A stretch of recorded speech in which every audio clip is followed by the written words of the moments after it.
Hi guys, and welcome to another episode of Blind Man Plays. The system I want to explore for today is the Sega Master System, and I may do a couple of videos based on different formats and just exploring different games on this channel. It's not really tied to any sort of particular sort of series, but this is just a fond, loving look back on yesteryear, and I find the Sega Master System is a very underrated system. Especially in the United States, it was discontinued very early in its lifespan. In other areas of the world, it had several years of service, especially in countries like Brazil, which we'll talk about a little bit later in this video. But yeah, this is Blind Man Plays. I am Jared Walters, and this video is exploring the Sega Master System.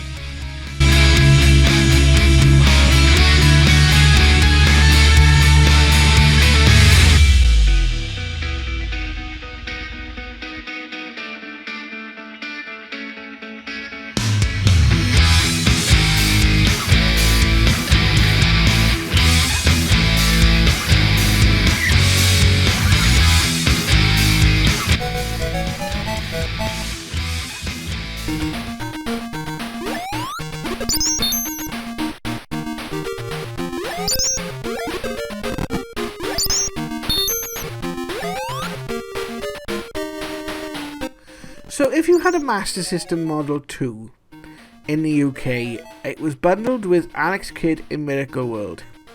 Now I remember playing this game growing up. I remember playing it with my brother and my uncle, who both had Master System 2s. My brother actually had a Master System 1, which was bundled with Sonic the Hedgehog. And I have done a video basically on the Sega Master System Sonic games. I'll put that video in the description below.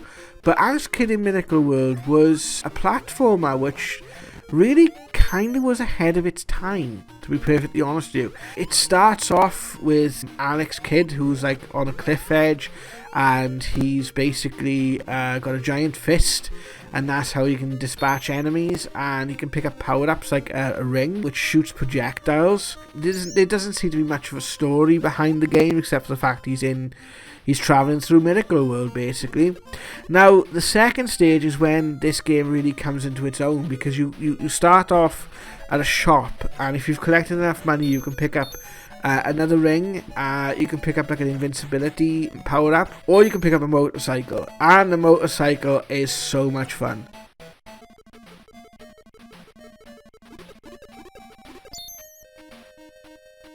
Later on in the game, then you've got like a swimming level, you've got like a helicopter level where you basically go through and you have to avoid these red sort of buoys, which if you hit will basically knock the helicopter off course, and you'll end up sort of ejecting and going into the water below.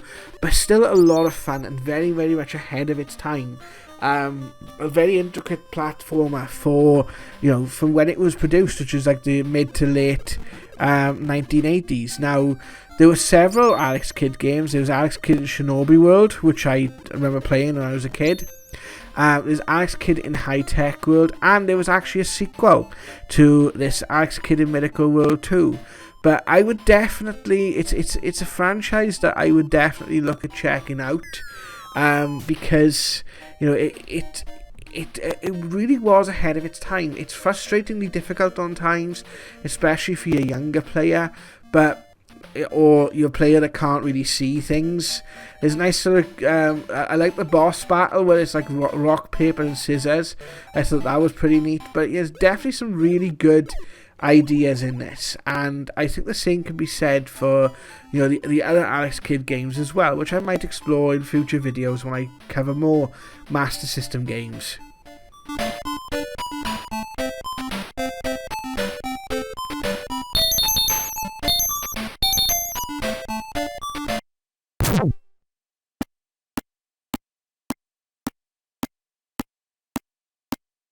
Double Dragon. Now this is obviously a port from the arcade, and this is beat 'em up arcade action at its very, very finest. The sound design on this is absolutely phenomenal, and you're basically two brothers. Was it Billy and Jimmy, or I think it is, and you basically are fighting through different levels to save your girlfriend. If you play two player, At the end you fight each other and the winner gets the girl, or if you're on your own, you're basically fighting through stages, through different enemies.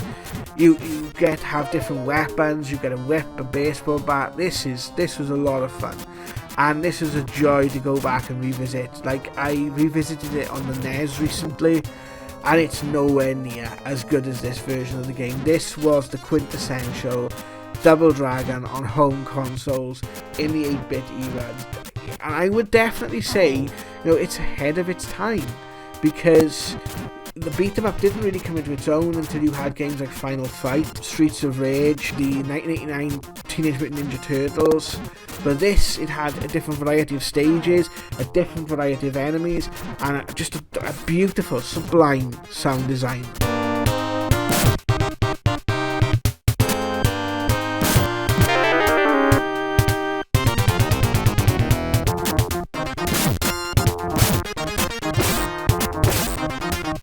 Now, I am not the greatest fan of driving games, as you guys probably know if you've been following some of my videos, especially some of the more older driving games. But one of the games I've really got and had a great deal of fun with, and just played recently over the last couple of days, is Road Rash on the Sega Master System. Now, I've played the Mega Drive version before, but I really enjoyed the Master System version of it. It's a racing game, and you're on bikes, and you get to knock people off bikes, and you get chased by police, and if you get knocked off your bike, you've got to run and collect it. It's fantastic. I can't imagine a game like today, the GP sort of motorsport games, where like you can have to go and run to your bike. There's about 4 or 5 different courses that you can try. There's different championships.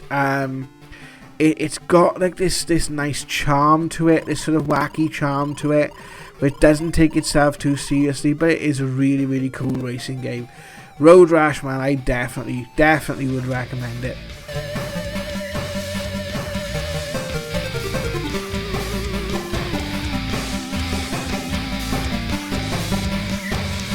I just wanted to say thank you to everyone who has interacted with the channel so far. The views that I've gotten in some of these videos have been absolutely overwhelming. I am now uploading every Wednesday and Sunday, so I will have new videos around 8 PM every Wednesday or Sunday. I'm going to try and stick to 8 PM. It might be slightly before or slightly after. Every Wednesday and a Sunday at 8 PM I'm going to be putting new videos out for you guys to watch. Again, if you're new to this channel, please consider subscribing and dropping a like on this video. I'd like to reach 100 subscribers by the end of January. You guys can help me do that if you really enjoy this content. Thank you so much.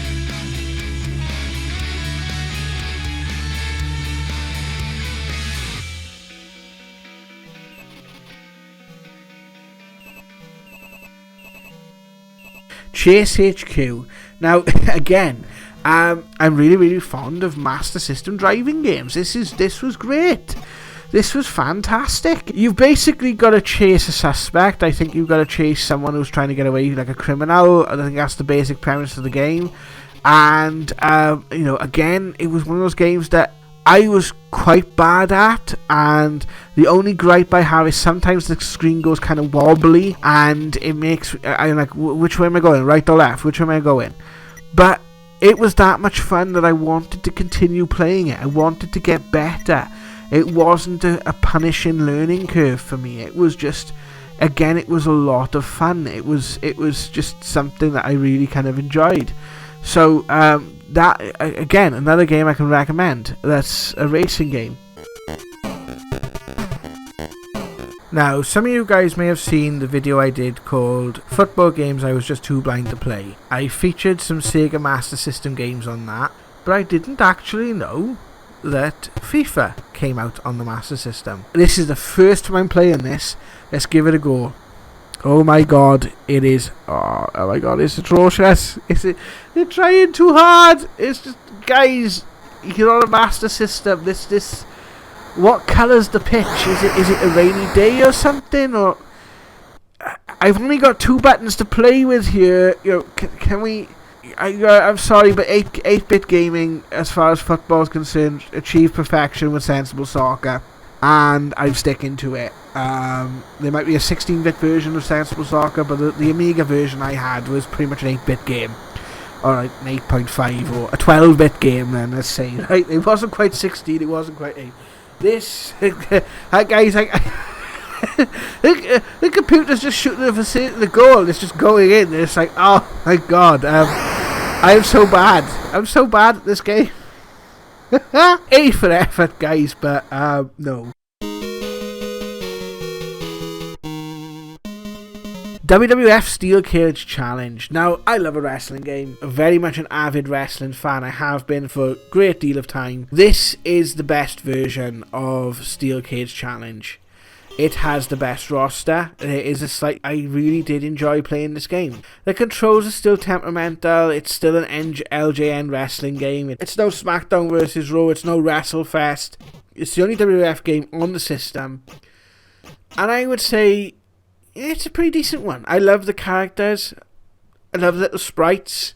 You can definitely tell like you're playing as Hulk Hogan, or you're playing as Ric Flair, or you're playing as Macho Man Randy Savage or The Undertaker. It probably will take me a while to get to learn the controls and get to grips with this game again. But as for the way it looks and the way it sounds, it's definitely the superior port of the Steel Cage Challenge games that came out in the 8-bit era. If you're a wrestling fan and you want to check out a bit of retro wrestling, then you could do worse. You could do better. You could go check out WrestleFest on the arcade, which is just amazing. But you could do worse than having a good old gander at Steel Cage Challenge. The Wonderboy games. Oh my god, this is another franchise the Sega had, which is very much ahead of their time. Wonderboy 1. I remember my brother had this when I was really young. I believe it came out in the arcades. It's a serviceable platformer. I remember finding it very difficult to sort of get past the first level. I did have a quick look at it when I was replaying some of my Master System games. But I really, really enjoyed Wonderboy 3, The Dragon's Trap. You get to fight a dragon and you become a dragon. And you get to shoot fire at people and you platform and you walk around this maze and you end up in this town and you are a dragon. It is brilliant. Brilliant.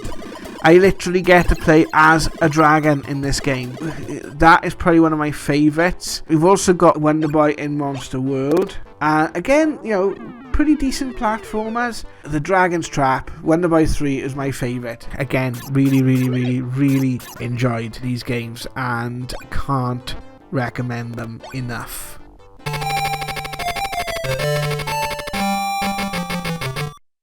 Operation Wolf. Now I am showing a little bit of Operation Wolf on screen now, but it's going to be kind of nonsensical because Operation Wolf was a light gun game.